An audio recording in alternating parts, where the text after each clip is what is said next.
대한항공과 아시아나항공 관련된 합병 이슈를 한번 보겠습니다. 이게 상당히 오랫동안 지속됐었던 이슈인데 사실상 이제 합병이 승인됐다라고 보시면 됩니다. 메가캐리어라는 말을 많이 쓰는데요. 세계 10위권의 초대형 항공사가 탄생했기 때문에 국가적으로도 이제 위상이 높아질 수 있는 부분이라는 생각은 들어요. 그래서 어쨌든 그동안 이제 대한항공의 아시아나항공 합병 얘기는 계속해서 나왔지만 이번에 확실하게 현실화가 됐습니다. 그래서 이번에 합병 결정 승인 이후에 좀 체크해 볼 만한 부분 한 3가지 정도가 있다고 보거든요. 그래서 그 3가지 내용에 대해서 한번 볼게요. 자, 일단 체크해 볼 부분은 내용이겠죠. 네, 4년간 이어졌습니다. 무려 4년간 이어졌었던 기업 결합 절차가 28일 EU 집행위원회 최종 승인으로 사실상 마무리가 됐습니다. 이런 대기업의 합병은 진짜 어려워요. 그러니까 국내에서만 허가를 받아서 되는 게 아니고 뭐 미국, 유럽 굉장히 많은 국가들의 사실상의 양해가 필요합니다. 그래서 그런 과정에서의 태클이라든지 딜레이가 어쩔 수 없이 진행되다 보니까 4년이나 끌렸다라고 봐야 되겠죠.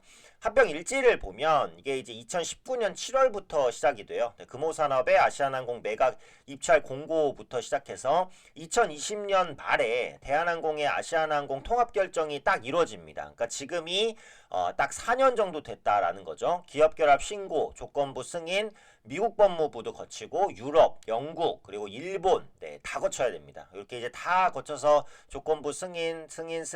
근데 이제 화물사업부를 또 매각해야 됐죠. 합병을 위해서. 그래서 아시아나항공의 화물사업부 분리매각 결정. 요건 뒤에서 조금 더 말씀을 드릴 거고요. TA항공이 대한항공의 유럽 노선을 이관한다. 그래서 노선도 너무 독점하면 안 되니까 좀 나눠라 라는 결정이 있었어요. 그래서 항공사 이제 좀 나누고 결국은 유럽연합에서 이런 것들을 다 충족을 했잖아요. 뭐 화물사업부 매각, 뭐 노선 뭐 나누기 이런 것들을 다 충족을 하니까 최종 승인을 냈습니다. 그래서 12월 다음 달에 대한항공의 아시아나 인수가 본격적으로 진행이 될 것 같아요. 그럼 결국은 이제 외형 성장에 대한 기대감은 있으니까 긍정적으로 보셔도 좋을 것 같습니다. 그래서 대한항공은 우선 다음 달 20일까지 3자 배정 방식, 보통 이제 인수할 때 이렇게 하죠. 3자 배정 방식으로 1조 5천억 원을 투자해서 아시아나항공 주식 1억 3,157만 주 정도, 지분율 64%입니다. 취득해서 아시아나항공을 자회사로 편입합니다. 그래서 대한항공은 이제 완전히 이제 대형 항공사로 거듭난다. 이렇게 이제 보시면 되겠는데 3가지 정도 이제 체크해볼 부분이 있을 것 같아요. 첫 번째는 아시아나항공이 재무구조가 워낙에 좀 안 좋습니다. 그래서 이런 재무구조를 개선하는 작업이 기본적으로 필요하다라는 부분인데요. 화물사업부를 매각했기 때문에 한 4,700억 정도는 수령이 돼요. 근데 이걸로는 재무구조가 완전히 개선되지는 않습니다. 그래서 앞으로 추가적인 재무구조 개선이 필요할 거고 대한항공에 자금이 당연히 투입된다. 이렇게 이제 보셔야 될 것 같아요. 근데 대한항공 같은 경우에는 어쨌든 수익을 내고 있는 항공사기 때문에 재무구조 개선 작업은 이제 천천히 진행될 것으로 보여집니다. 그래서 이 부분은 가시성이 있는 이슈고 부채 비율을 언제까지 낮출 수 있을 것이냐 이 부분인데 현재 증권사에서는 한 2026년까지 통합부채 비율이 한 250% 정도 선까지는 안정될 것이다 라고 보고 있어요. 그래서 250% 선까지만 안정이 되면 일단 부채 부담은 좀 줄어든다. 그리고 부채라는 게 어쨌든 금리에 연동되는 부분이 있는데 최근에 한국은행에서 기준금리를 내렸잖아요. 그래서 그 부분을 생각해 본다라고 한다면 이제 부채 비율을 낮출 수 있는 조금 더 긍정적인 여건 정도는 형성이 된 게 아닌가 싶고 이번에 대한항공과 아시아나항공이 통합이 되게 되면 기업에 대한 그 입지라든지 신용은 좀 더 올라갈 수 있는 부분이 있잖아요. 그러니까 예전에 아시아나항공 대비해서는 그러다 보니까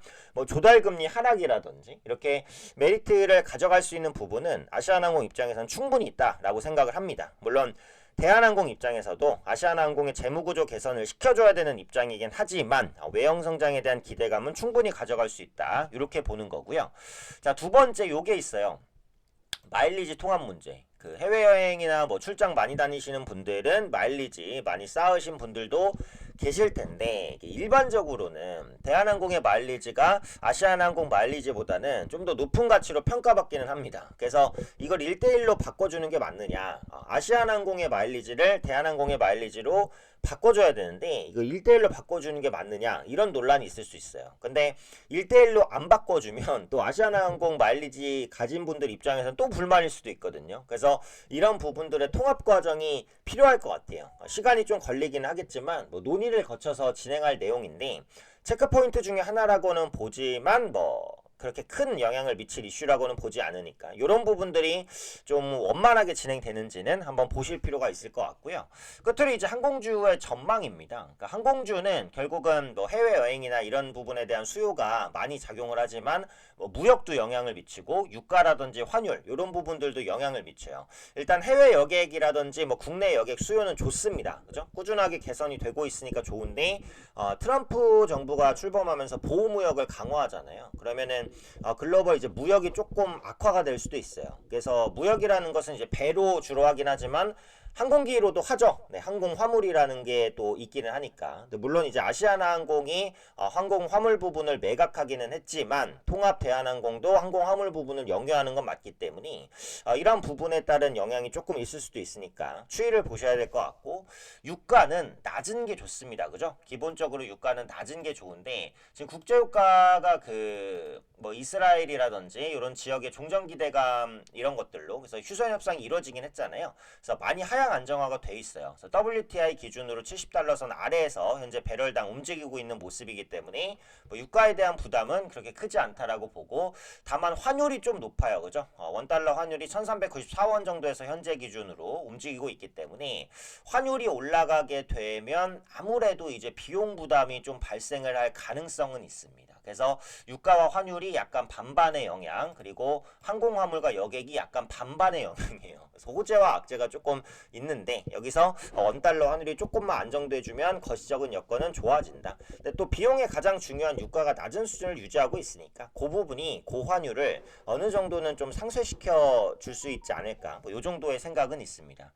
지금 이제 대한항공의 PE 밸류를 보면 7배 정도로 분류가 되어 있어요. 그래서 싱가포르, 루프트한자 이런 이제 해외 업체 대비해서는 그렇게 높은 수준은 아니고 약간 중간 혹은 중간에서 살짝 낮은 수준이다. 근데 국내 저평가의 그 만성적인 부분을 생각하면 PE 매력이 아주 압도적이다 이렇게 보기는 조금 어렵겠죠. 결국은 대형 항공사에 대한 메리트를 얼마나 줄 수 있을 것이냐 그 부분인 것 같아요. 그래서 통합대한항공이 이제 출범을 하면 말씀드린 대로 세계 10위권의 대형 항공사 메가 캐리어라고 하죠. 네, 대형 항공사가 탄생을 합니다.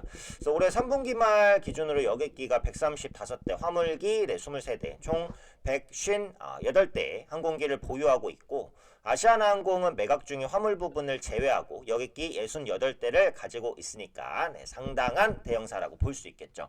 이런 기대감에 의해서 그동안 그 대한항공의 수급이 꾸준하게 유입이 되었었잖아요. 기관 외국인 보시면 언제부터 사죠? 8월부터 삽니다. 그죠? 합병이 상당히 가시화되는 시기부터 계속 삽니다. 주가도 우상향을 했고 그러다가 오늘 이제 합병이 되니까 기대감 실현에서 밀렸지만 그래도 밑꼬리를 달고 있잖아요. 그래서 이런 부분들은 어찌되었던 간에 이제 합병에 대한 기대감을 강하게 반영할 수 있다. 근데 오늘 시장이 워낙에 좀 안 좋다 보니까 시장 영향도 있었다라고 봐요. 궁극적으로는 조정이 오히려 매수에도 기회가 될 수도 있을 것 같고 우상향의 흐름은 좀 더 이어갈 것 같아요. 아시아나항공 같은 경우에도 이제 마찬가지입니다. 수급이 최근 들어서 살짝 좋아진 흐름인데 밀렸다가 밑꼬리 달고 올라가잖아요. 그래서 아시아나항공, 대한항공 모두 우상향 흐름을 조금 흔들림이 있더라도 가져가지 않을까 싶어서 보유하고 계신 분들은 계속 이제 보유를 하시고 신규 접근도 눌림을 노려볼 수 있겠다. 둘 중에 하나를 산다면 아무래도 대한항공을 사시는 게 투자 측면에서는 조금 더 유리할 수 있겠다라고 봅니다. 그래서 대한항공, 아시아나항공 합병 이슈가 확장됐기 때문에 투자 포인트 간단히 살펴봤고요. 향후 전망은 또 괜찮다 이렇게 요약해 드릴 수 있을 것 같습니다.